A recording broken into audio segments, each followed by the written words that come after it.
हमारे YouTube channel Islamic AGN को subscribe करें, नोटिफिकेशन ऑन कर लें ताकि आने वाली वीडियो सबसे पहले आपके पास पहुंचे। लेकिन कभी कभार ऐसा होता है कि कुछ बाबा वो तो साइकोलॉजी खेल रहे हैं, मतलब लोगों के दिमाग पढ़ करके भी खेल रहे हैं। तो यहाँ पर तो बेचारे कुछ हमारे चले गए, लेकिन कुछ ऐसे हैं बहुत ढीठ है, इससे भी आगे करके दिखाते हैं, कुछ और बड़ी चीजें भी करके दिखाते हैं। हाथ रगड़ करके सिक्का निकाल दिया, अरे बाबा बहुत पहुंचे हो। एक अब्दुल हक मुहद्दिस दहलवी रहमतुल्लाह अलैह इतने पाए के बुजुर्ग हैं मदीने तैयबा के। आप वहां से हिंदुस्तान आए थे, हुजूर के हुक्म पर आए, हुक्म हुआ था कि तुम जाओ हिंद में मेरी हदीसों को फैलाओ। इल्म हदीस आज भी अगर आप पूछेंगे, चाहे कोई भी हो, यहाँ जितने सुन्नी देवबंदी जितने भी मदारिस हो, ऊपर जाकर के शेख अब्दुल हक मुहद्दिस दहलवी साहब से ही सनद ऊपर जाती है हिंदुस्तान में, सनद हदीस।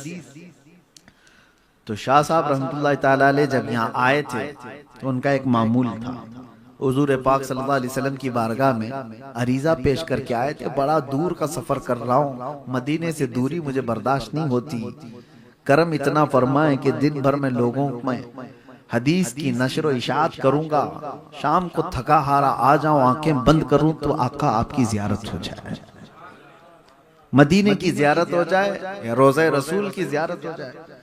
तो ये मामूल सैयदना अब्दुल हक मुहद्दिस दहलवी का था। जब आए, बुजुर्गों ने लिखा है कि वो दिन भर दर्स व तदरीस करते, हदीस पढ़ाते और शाम को मुराकबे में जाते, नबी पाक सल्लल्लाहु ताला अलैहि वसल्लम के रोजे की जियारत करते या हुजूर पाक की भी जियारत कर लेते। ये रोज का मामूल था। एक दिन ऐसा आया कि आप एक बस्ती से गुजर रहे थे, बहुत तवज्जो से सुने बाबाओं के आशिक लोग, और ये मेरा पैगाम सबको पहुंचा है। ये आज के जमाने का बाबा नहीं है, शेख अब्दुल हक मुहद्दिस दहलवी के जमाने की बात कर रहा हूं। गुजर रहे थे, किसी बस्ती से गुजरते गुजरते एक जंगल से आपका गुजर हुआ, तो आपने देखा एक खीमा लगा है और बहुत सारे लोगों की भीड़ जमा है।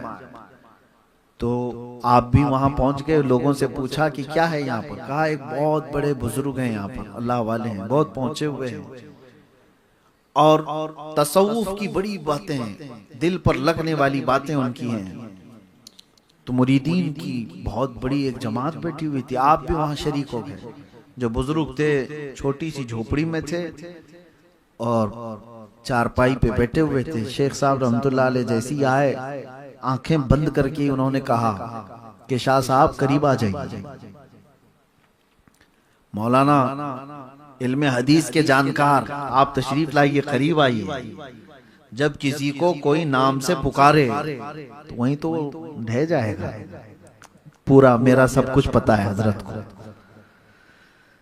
तुमने बुलाया और उसके बाद बिठाया, शाह साहब रहमतुल्लाह अलैह बैठे और उसके बाद वो बुजुर्ग जब बातें करने लगे, तसव्वुफ की वो पहुंची हुई बातें, मारिफत की, हकीकत की, तरीकत की बातें, तो आपके दिल पर भी बड़ा असर हुआ। आप भी उनके बहुत बातों से मुतासिर हुए। महफिल खत्म होने को थी, बगल में मटका रखा हुआ था और उसमें शराब भरी हुई थी।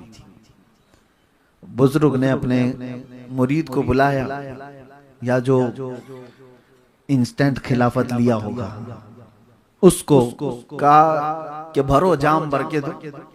एक प्याला शराब का भरा गया और वो बुजुर्ग के हाथ में दिया गया, उन्होंने लिया और उसके बाद शाह साहब रहमतुल्लाह अलैह से कहा इनको भी एक प्याला दो। ओरिजिनल शराब की बात कर रहा हूँ, कोई शराबे इश्क, शराबे मोहब्बत, शायरों की शराब नहीं, जो नशा लाती है धतूरा, उसी की बात कर रहा हूँ। शराब खुद एक प्याले में और दूसरा प्याला हुक्म दिया कि शाह साहब को एक प्याला दो। आप देखते रह गए।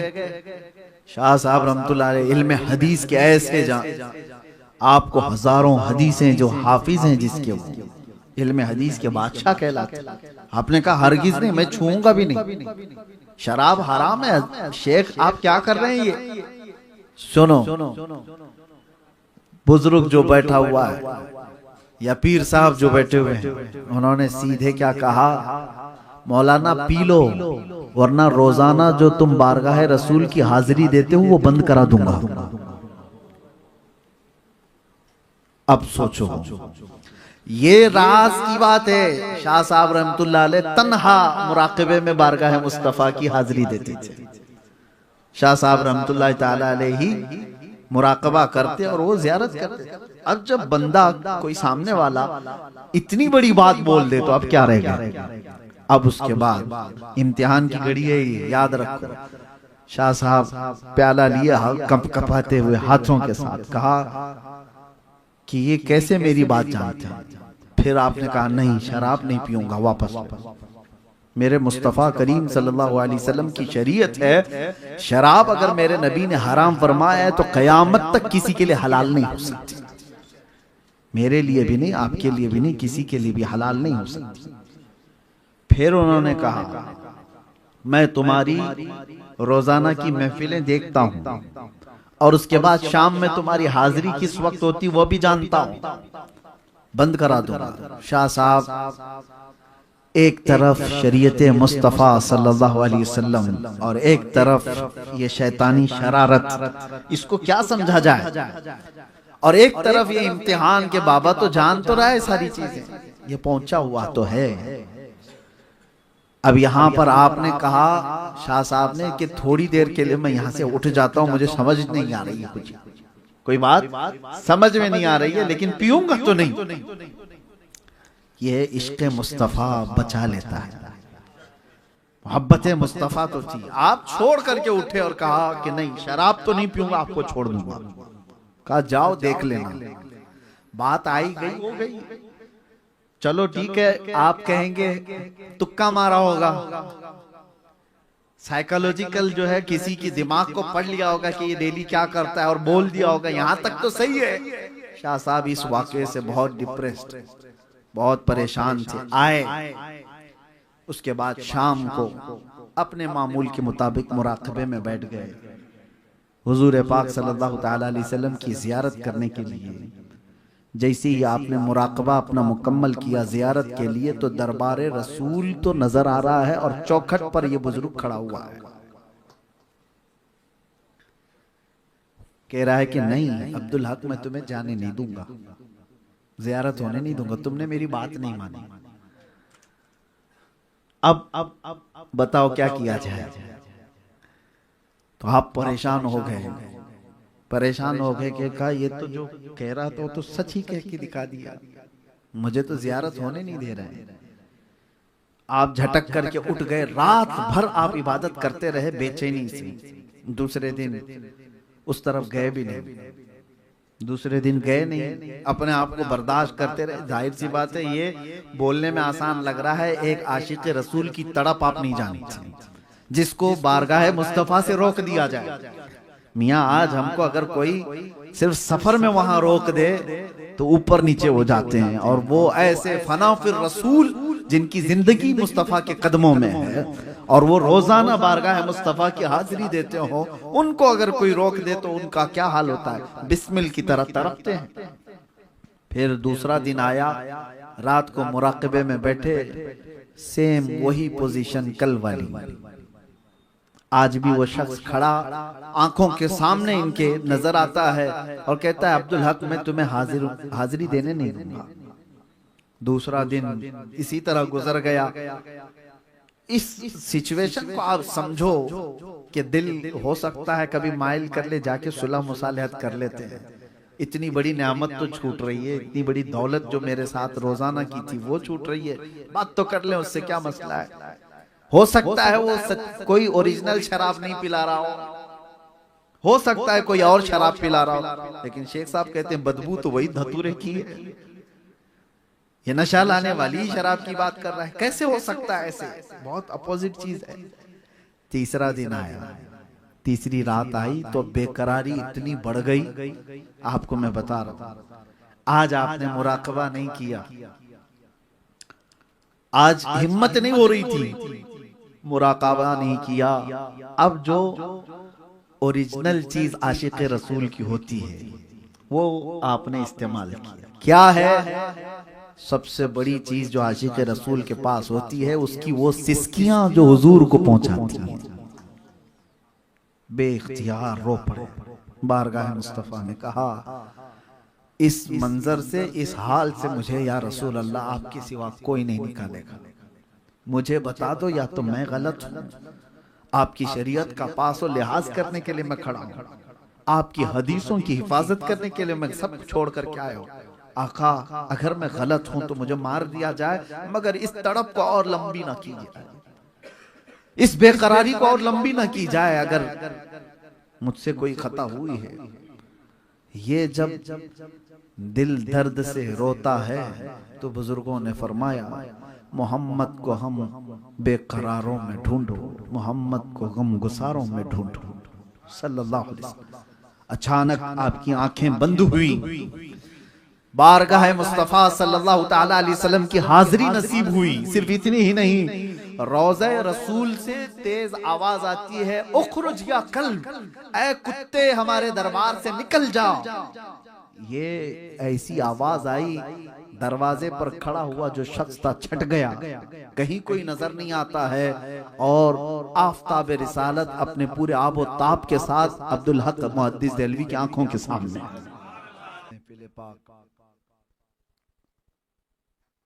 सरकार गौसे आजम रदी अल्लाह तआला अन्हु की 11वीं शरीफ की मुनासिबत से रखी गई।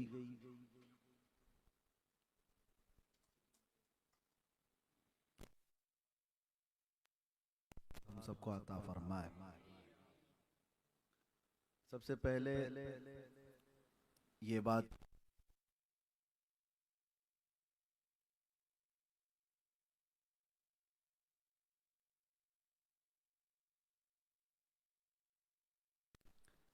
कि ये बहुत बड़ी बड़ी कॉन्फ्रेंसों और बड़े जलसों के मुकर्रिर हैं, और शायद कैमरे वाले बता दें तो पता चलेगा कि यहाँ कितनी बड़ी कॉन्फ्रेंस चल रही है, यहाँ कितना बड़ा जलसा चल रहा है। असल मसला बड़े जलसे, बड़े कॉन्फ्रेंस, बड़े मैदानों में खिताब करने का नहीं है। असल मसला नामूसे रिसालत पे बयान करने का है। वो चाहे 4 लोग हों या 4 लाख लोग हों, हम बात सब जगह वही करते हैं। हमारे लिए तादाद मैटर नहीं करती। अगर वही मसला होता तो कभी हम एक कोहे तूर पे चढ़ के नहीं आते। तकरीबन इतनी ऊंची सीढ़ियां चढ़कर और एक छोटी सी महफिल के लिए हमने कभी ऐसा स्टेटस नहीं बनाया है जहां हुजूर पाक सल्लल्लाहु ताला अलैहि वसल्लम की बात होती है, जहां अल्लाह ताला के महबूबों का जिक्र होता है। वो जिस इलाके में हो पहुंचने की हमारी अगर ताकत है तो हम उसमें हाजिर हो जाते हैं। स्टेटस देखना ये जरूरी नहीं होता। और दूसरी बात ये भी मैं आपको बता दूं, कभी कभार लाखों की तादाद में जमा हुए जलसे वो काम नहीं करते जो 4 लोगों की महफिल में बात हो जाती वो काम कर जाते। तो तादाद कभी मैटर करती नहीं। आपको मालूम होगा, आज से तकरीबन 3 साल पहले हमने एक जो मुबाहिले का चैलेंज किया था, वो कोई बहुत बड़ी कॉन्फ्रेंस और बहुत बड़े जलसे में नहीं हुआ था। वो मस्जिद की एक छोटी सी महफिल थी जिसमें 40 से 50 लोग बैठे होंगे, लेकिन जो बात निकली, जहां पर निशाना लगाया गया था, सीधे जाकर कुत्ते पर निशाना लगी रहा है। और कभी हमने नहीं देखा कि बड़ी कॉन्फ्रेंस होगी तो बोलेंगे बात वायरल होगी, ऐसा नहीं है। ये अल्लाह रब्बुल इज्जत की शान है, वो जिस बात को जैसा चाहे वो अल्लाह तबारक तआला कायनात में फैला देता है। वो कादिर मुतलक है। तो हमें सिर्फ हुक्म किस चीज का है, वमा अलैना इल्लल बलागुल मुबीन। आप ये मत समझें कि तकरीर खत्म कर दिया। ये कुरान की आयत है, सूरह यासीन शरीफ में। जिसका मतलब आप समझो। अभी मैंने पढ़ा तो सब शौक होकर देख रहे हैं कि हजरत खत्म हो गया, क्योंकि आप खत्म पे ही आयत सुनते हैं ना, वमा अलैना इल्लल बलाग। बहुत सारे लोग कुछ बात खत्म करने को भी यही कह जाते हैं, ये मजाक नहीं है, असल में ये हर आलिम दीन इसलिए बयान करते। ये अंबिया इकराम अलैहिस्सलाम की मान थी। अंबिया इकराम जब तबलीग करते थे और आखिर में वो ये कहते थे वमा अलैना इल्लल बलागुल मुबीन, मतलब ये है हम पर सिर्फ पहुंचाना फर्ज है, किसी को मार करके अमल करवाना ये हमारा काम नहीं है, किसी को हमसे एग्री करवाना ये हमारा काम नहीं है। हम पर काम क्या है, सिर्फ पहुंचाना, लोगों के दिलों में उतारना और दुनिया भर में फैलाना, ये रब की शान है, ये उसके अल्लाह तबारक व तआला के फजल पर है। खैर, आज जो बात सुननी थी आपको वो आपने सुन लिया। क़िबला उस्ताज़ुल असातिज़ा हज़रतुल अल्लामा मुफ्ती ज़ुबैर अहमद साहब क़िबला अदमल्लाहु क़बालहू से उनकी नासिहाना कलमात आप सुन रहे थे। बड़ों के बोलने के बाद फिर हमें ज़्यादा बोलने की ज़रूरत नहीं थी, लेकिन चंद बातें चूँकि आप मोहब्बत में सुनने के लिए बैठे हैं तो अर्ज़ किए देता हूँ। हम निस्बतों वाले लोग हैं और हमेशा एक बात याद रखना, अपने बच्चों को भी ये चीज मुंतकिल करते चले जाओ। दीन कौन सा हमारे बच्चे इख्तियार करने वाले हैं आगे के दौर में, क्योंकि सारा का सारा इनका दारो मदार आज इंटरनेट पर है। सोशल मीडिया ये बहुत बड़ा सोर्स है इंफॉर्मेशन का, यानी आपको जो मालूमात पहुंचती है उसका सबसे बड़ा सोर्स आज के दौर में क्या है, social media.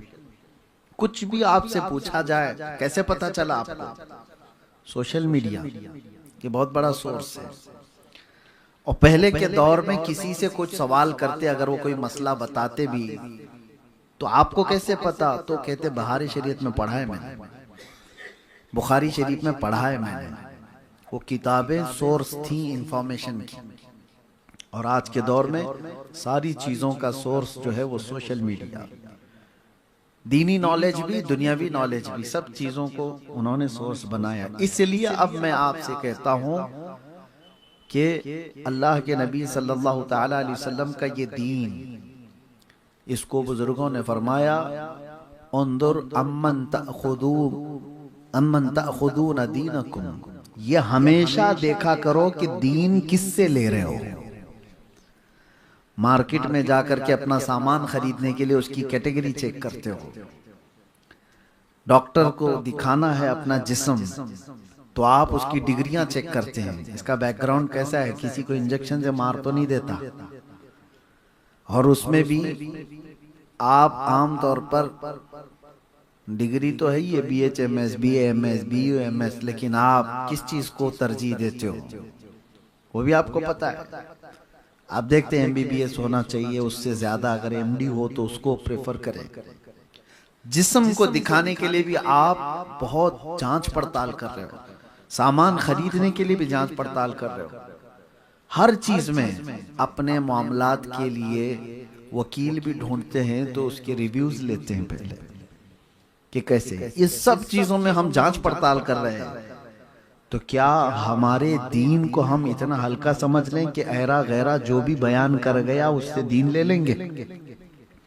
Source of information जो है, मालूमात का जो जरिया है आपका, उसके ऊपर आपकी हमेशा तवज्जो होना चाहिए। क्या चेक करना है, आप लो नॉलेज लो, इंटरनेट से लो, कहीं से भी लो, लेकिन एक कसौटी हमेशा अपने साथ रखना।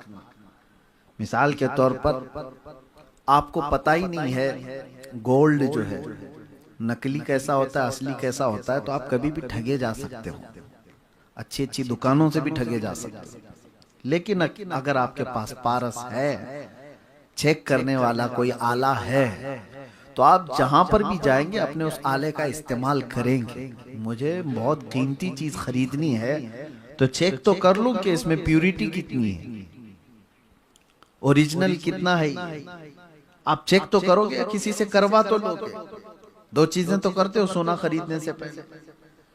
इसलिए एक पारस आपके पास होना चाहिए, एक कसौटी आपके पास होना चाहिए कि दीन जो हासिल कर रहे हो, एक बहुत बड़ी दौलत आप हासिल कर रहे हो और सोर्स आपको लेना है, तो इस कसौटी के जरिए से परख करके देखना। कभी ये मत देखना कि इसका जुब्बा कैसा है, इसकी टोपी कैसी है, इसकी दाढ़ी कैसी है, इसके पास डिग्रियां कौन सी हैं, ये इंजीनियर है कि डॉक्टर है कि प्रोफेसर है, कौन से मदरसे का फारिग है। ये सब चीजें बाद में मैटर करती हैं। सबसे पहले ये देखना इश्क रसूल कितना है,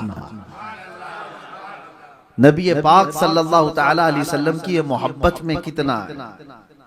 अगर इस चीज में वो पक्का है तो समझ लो कि आपके पास बिल्कुल ओरिजिनल दीन आएगा। और इसमें अगर कहीं डुलमुल यकीन दिखता है तो समझ लो कि आपको डुप्लीकेट गोल्ड कोई ठगा देगा, कोई आपको पकड़ा के चला जाएगा। हमारे आज के नौजवानों को ये आज सबसे बड़ी दिक्कत है कि सोशल मीडिया तो वो यूज तो कर रहे हैं, लेकिन दीन का सोर्स जिन लोगों से वो हासिल कर रहे हैं, क्या उनके बारे में इनकी नॉलेज है, कुछ मालूमात है कि जिनसे हम अपना दीन हासिल कर रहे हैं ये कौन लोग हैं। ये बातें तमहीद के तौर पर मैंने क्यों कहा, अब आपको मैं बताता हूँ। मेरे अजीजों, अब हमेशा एक बात याद रखना, जो दीन रसूल पाक सल्लल्लाहु तआला अलैहि वसल्लम से सहाबा में आया, सहाबा इकराम से ताबईन में आया, सोर्स याद रखो और जरिया रास्ता याद रखो। सहाबा में आया, सहाबा से जो सहाबा को देखे हैं वो कौन कहलाते हैं? ताबईन। ताबईन के बाद औलिया कामिलीन, औलिया कामिलीन से ये उलमा अहले सुन्नत। ये जो सोर्स है हमेशा इसका ख्याल रखना कि वही दीन मेरा सच्चा है जिसको सिराते मुस्तकीम कहा गया है। ये सारे सोर्स में से कहीं किसी एक का भी कोई इनकार करता हुआ दिखता है तो समझ लो कि ये दूसरे रास्ते वाला है। सहाबा का इनकार करने वाला, ताबईन की गुस्ताखी करने वाला, औलिया की बेहुरमती करने वाला, उलमा की जमात से बगावत वाला, इस तरह से कोई भी शख्स आपको नजर आया तो उससे दीन हासिल करोगे तो गुमराही तुम्हारे सामने है। इसीलिए औलिया कामिलीन की बातें हम बार बार महफिलों में क्यों अर्ज करते हैं। ये जो महफिल है ना गौसे पाक की, गरीब नवाज की, क्यों मुनाकिद करते हैं? ये बताने के लिए कि ए मेरे बच्चों, हम पर हमारे पास जो दीन आया है वो गूगल का नहीं है, वो गरीब नवाज और गौसे पाक से होता हुआ है। हमारे पास जो दीन है वो इस रास्ते से आया है। बच्चों को ये चीज आप उनकी गुत्थी में पिला करके जाओ कि ये सोर्स ऑफ इंफॉर्मेशन जो है, ये जो दीन का रास्ता है जहां से हमें मिला है, इससे हट करके हमें नहीं लेना है, इनके गुस्ताखों से नहीं सीखना है। कुछ लोग ये कहते हैं कि वो भी तो कुछ कह रहा है, सुन तो ले, सुन तो ले क्या बात कर रहा है। मेरे अजीजों, बहुत बड़े बड़े लोगों की मैं बात आपको बताऊं कि जिन लोगों की बातों की तरफ आप तवज्जो करते हैं ना, ये आम बात नहीं है, किसी बद मजहब और बद अकीदा की बातें, आम लोगों की बात कर रहा हूं। चले हम या दीगर उलमा इस्लाह हाल के लिए किसी के साथ बात की है वो अलग बात है, किसी के साथ बैठक हुई उनसे कुछ समझने के लिए, तबादला ख्याल के लिए और दीगर मामलात के लिए, जो उलमा अहले सुन्नत जिम्मेदार, वो अगर उनके मामलात इस्लाह की खातिर, दीन की तबलीग की खातिर, सुन्नियत की खातिर अगर वो उनके मामलात वो एक्सेप्शन में, अवामुन्नास के लिए, अवाम अहले सुन्नत के लिए मैं कह रहा हूं कि अगर आप दीनी मामलात में किसी ऐसे की तरफ तवज्जो भी किया तो बुजुर्गों ने फरमाया कि मरने के बाद अल्लाह तबारक व तआला उसके साथ सख्त पकड़ फरमाएगा। एक बुजुर्ग का वाकया बयान किया गया है, बहुत पाए के बुजुर्ग हैं, उनके इंतकाल के बाद उनको किसी ने ख्वाब में देखा और पूछा क्या मामला किया, तो उन्होंने कहा कि 5 साल तक तो मुझे ऐसे ही खड़ा रखा गया। वजह क्या है? कहा कि मैं किसी बद मजहब की बात सुन रहा था,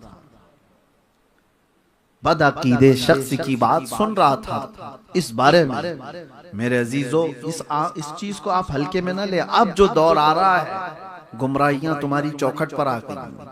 कितने ऐसे मैं आपको बताऊं, कितने ऐसे रोज एक फिरका जन्म ले रहा है, उसका कोई बानी होगा। शैतान भी आज खड़ा हो जाए और कह भी दे कि मैं शैतान हूं, उसके फॉलोअर तो कुछ तो आएंगे। आप ये मत देखना कि किसके पीछे कितने लोग जा रहे हैं। आपने गुमराहियों के ये जो दरवाजे देखे, इसलिए मैं आपसे कह रहा हूं कि आपको परखने की उतनी सलाहियत नहीं है, तो खामखा इन दरवाजों पर मत बैठो। कोई कह रहा है कि रेफरेंस नंबर ये, रेफरेंस नंबर वो, फला, लेकिन वो गुस्ताख है सहाबा का, गुस्ताख है ताबईन का, गुस्ताख है औलिया का। तो उसकी उन बातों को भी ना सुनो, उन बातों को भी ना सुनो। हजरत इमाम अहमद बिन हम्बल रज़ी अल्लाह तआला अन्हु के मुतालिक ये बात है, नहीं उनसे कबल के एक बुजुर्ग हैं, उनसे ये रिवायत है कि एक बद मजहब शख्स उनको कुरान की बात सुना रहा था। तो आपने कहा तुम मत सुनाओ मुझे। कहा कुरान तो सच्चा है ना, सच्ची किताब है। तो कहा अगर ये सुनने की आदत डाल ली जाए, आज तो कुरान सुना रहा है, कल इसके साथ कोई और चीज तो सुना देगा जो चीज थी ही नहीं उसके अंदर, तो सामने वाला उसको भी वही समझ बैठेगा।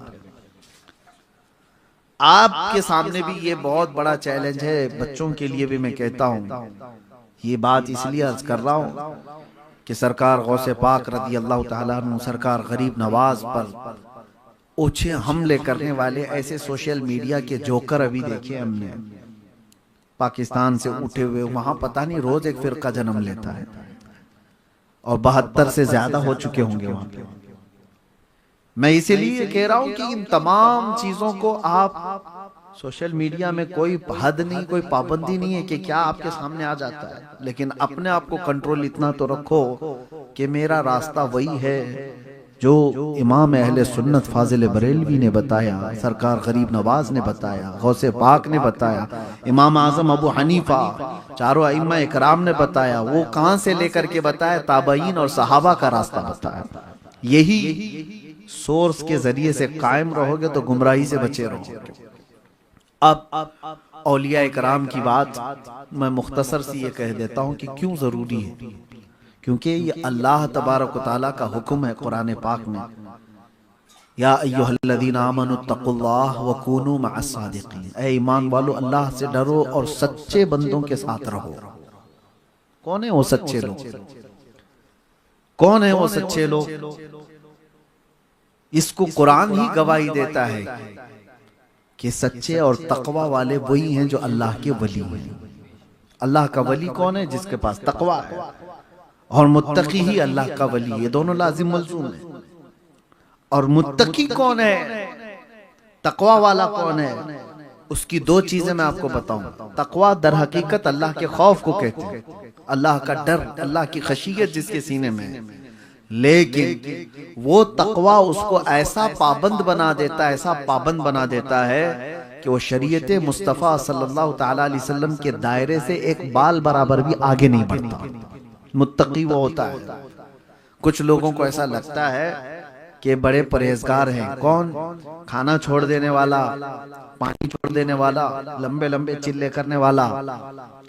लोग ये कहते दुनिया छोड़ दिया इन्होंने, ये बहुत परहेजगार है। मेरे अजीजों, ये चीज तो सन्यासी भी कर लेते हैं।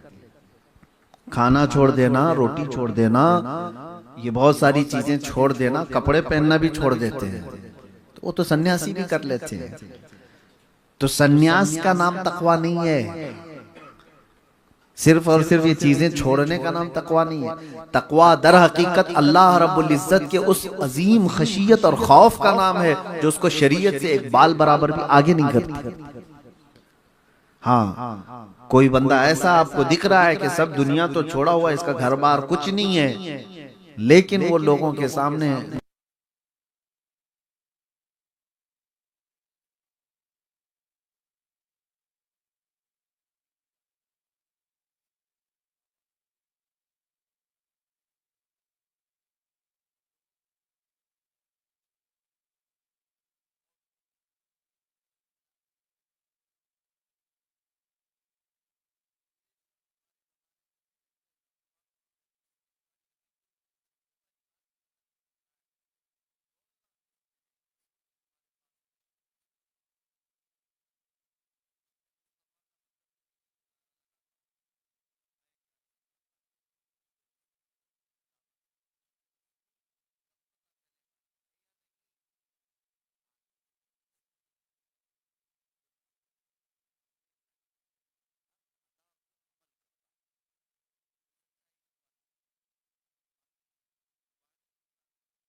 खुद चले जाते थे।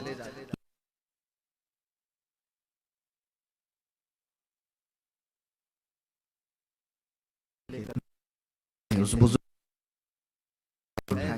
सरकार गौसे पाक जब चल करके गए, दरियाए दजला के किनारे जो रेत पड़ी हुई थी वहां पर पहुंचे तो लोग वहां तो बहुत सारे थे।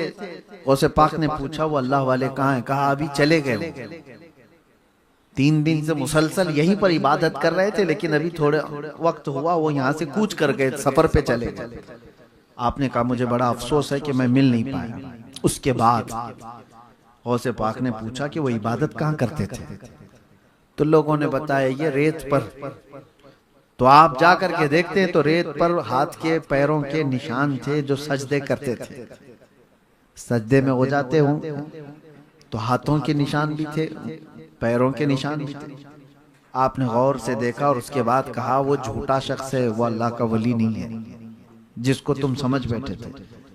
लोगों ने कहा आपने तो उन्हें देखा भी नहीं, आप कैसे कह रहे? तो आपने फरमाया अल्लाह का वली वो होता है जो मेरे नबी पाक की हर सुन्नत पर अमल करता है, सुन्नत मुस्तफ़ा को तर्क नहीं करता। तो कहा आपने क्या देखा? कहा देखो जिसको तुम बुजुर्ग समझ बैठे थे, ये देख रहे हो रेत पर उसके उंगलियों के निशान है सजदे के। कहा ये 10 उंगलियां खुली हुई दिख रही हैं? कहा हाँ दिख तो रही है। कहा मेरे नबी की सुन्नत थी जब हुजूर सजदे में जाते तो उंगलियां जमी हुई होती थी, मिली हुई होती थी। तो कहते हैं वो एक सुन्नत को छोड़ने वाला मैं उसको वली नहीं समझता। यहाँ तो 5-5 अंगूठियां पहनने वाले, छल्ले वाले, लठ वाले, पता नहीं क्या क्या वाले, सबको लोग समझ बैठे हैं कि बहुत पहुंचे हुए। और एक बात मैं बता दूं, ऐसे वाले अगर कुछ करके भी दिखा दें तब भी आप मत धोखे में जाना। लोग ये कहते मौलाना लोग तो इनके खिलाफ बोलते हैं बाबा लोगों के। हाँ बोलेंगे, हम आखिरी सांस तक बोलेंगे, इसलिए कि दर्द उस वक्त होता है जब मेरे नबी पाक की शरीयत की कोई धज्जियां उड़ा रहा हो और हुजूर की इस उम्मत को, भोली भाली उम्मत को अपने दामे फरे में फंसा रहा हो। हमें पता नहीं वो इंसान की शक्ल में शैतान हो सकता है जो अपना मुरीद बना करके इतनों को गुमराह करना चाहता है, इसलिए हम बोलेंगे। लेकिन कभी कभार ऐसा होता है कि कुछ बाबा वो तो साइकोलॉजी खेल रहे हैं, मतलब लोगों के दिमाग पढ़ करके भी खेल रहे हैं। तो यहाँ पर तो बेचारे कुछ हमारे चले गए, लेकिन कुछ ऐसे हैं बहुत ढीठ हैं, इससे भी आगे करके दिखाते हैं, कुछ और बड़ी चीजें भी करके दिखाते हैं। हाथ रगड़ करके सिक्का निकाल दिया, अरे बाबा बहुत पहुंचे हुए। बहुत कुछ करके दिखाने वाले लोग भी आपको अगर टकराव हो जाए तब भी मत समझना, कसौटी याद रखना, कसौटी याद रखना। और वो अगर कोई करामत ना भी दिखाए तो वो बादशाह है, अगर हुजूर का इश्क उसके पास है। कोई करामत ना दिखाए वो बादशाह है हमारे दिलों का। इससे बड़ी चीज मैं आपको बताऊं, शेख अब्दुल हक मुहद्दिस दहलवी रहमतुल्लाह अलैह इतने पाए के बुजुर्ग हैं, मदीने तैयबा के। आप वहां से हिंदुस्तान आए थे, हुजूर के हुक्म पर आए थे। हुजूर पाक सल्लल्लाहु अलैहि वसल्लम की ख्वाब में ज़ियारत करते थे और मदीने में रहते थे। अल्लाह के नबी सल्लल्लाहु अलैहि वसल्लम का हुक्म हुआ था कि तुम जाओ हिंद में मेरी हदीसों को फैलाओ। इल्म हदीस आज भी अगर आप पूछेंगे, चाहे कोई भी हो, यहाँ जितने सुन्नी देवबंदी जितने भी मदारिस हो, ऊपर जाकर के शेख अब्दुल हक मुहद्दिस दहलवी साहब से ही सनद ऊपर जाती है हिंदुस्तान में, सनद हदीस। तो शाह साहब रहमतुल्लाह ताला अलैह जब यहाँ आए थे तो उनका एक मामूल था, हुजूर पाक सल्लल्लाहु अलैहि वसल्लम की बारगाह में अरीजा पेश करके आए थे। बड़ा दूर का सफर कर रहा हूँ, मदीने से दूरी मुझे बर्दाश्त नहीं होती, करम इतना फरमाए कि दिन भर में लोगों में हदीस की नशर इशात करूंगा, शाम को थका हारा आ जाऊं, आंखें बंद करूं तो आका आपकी जियारत हो जाए, मदीने की जियारत हो जाए या रोज़े रसूल की जियारत हो जाए। तो ये मामूल सैयदना अब्दुल हक मुहद्दिस दहलवी का था। जब आए, बुजुर्गों ने लिखा है कि वो दिन भर दर्स व तदरीस करते, हदीस पढ़ाते और शाम को मुराकबे में जाते, नबी पाक सल्लल्लाहु ताला अलैहि वसल्लम के रोज़े की जियारत करते या हुजूर पाक की भी जियारत कर लेते। ये रोज का मामूल था। एक दिन ऐसा आया कि आप एक बस्ती से गुजर रहे थे, बहुत तवज्जो से सुने बाबाओं के आशिक लोग, और ये मेरा पैगाम सबको पहुंचा है। ये आज के जमाने का बाबा नहीं है, शेख अब्दुल हक मुहद्दिस देहलवी के जमाने की बात कर रहा हूं। गुजर रहे थे किसी बस्ती से, गुजरते गुजरते एक जंगल से आपका गुजर हुआ, तो आपने देखा एक खीमा लगा है और बहुत सारे लोगों की भीड़ जमा है। तो आप भी वहां पहुंच गए, लोगों से पूछा कि क्या है यहाँ पर। कहा एक बहुत बड़े बुजुर्ग हैं यहाँ पर, अल्लाह वाले हैं, बहुत पहुंचे हुए हैं, और तसव्वुफ की बड़ी बातें हैं, दिल पर लगने वाली बातें उनकी हैं। तो मुरीदीन की बहुत बड़ी एक जमात बैठी हुई थी, आप भी वहां शरीक हो गए। जो बुजुर्ग थे छोटी सी झोपड़ी में थे और चारपाई पे बैठे हुए थे। शेख साहब रहमतुल्लाह अलैह जैसी आए, आंखें बंद करके उन्होंने कहा कि शाह साहब करीब आ जाइए। मौलाना इल्मे हदीस के जानकार, आप तशरीफ लाइए, करीब आइए। जब किसी को कोई नाम से पुकारे तो वहीं तो ढह जाएगा, पूरा मेरा सब कुछ पता है हजरत को। तुमने बुलाया और उसके बाद बिठाया, शाह साहब रहमतुल्लाह अलैह बैठे, और उसके बाद वो बुजुर्ग जब बातें करने लगे, तसव्वुफ की वो पहुंची हुई बातें, मारिफत की, हकीकत की, तरीकत की बातें, तो आपके दिल पर भी बड़ा असर हुआ। आप भी उनके बहुत बातों से मुतासिर हुए। महफिल खत्म होने को थी, बगल में मटका रखा हुआ था और उसमें शराब भरी हुई थी। बुजुर्ग ने अपने मुरीद को बुलाया, या जो इंस्टेंट खिलाफत लिया होगा उसको, कहा कि भरो जाम भर के दो। एक प्याला शराब का भरा गया और वो बुजुर्ग के हाथ में दिया गया। उन्होंने लिया और उसके बाद शाह साहब रहमतुल्लाह अलैह से कहा इनको भी एक प्याला दो।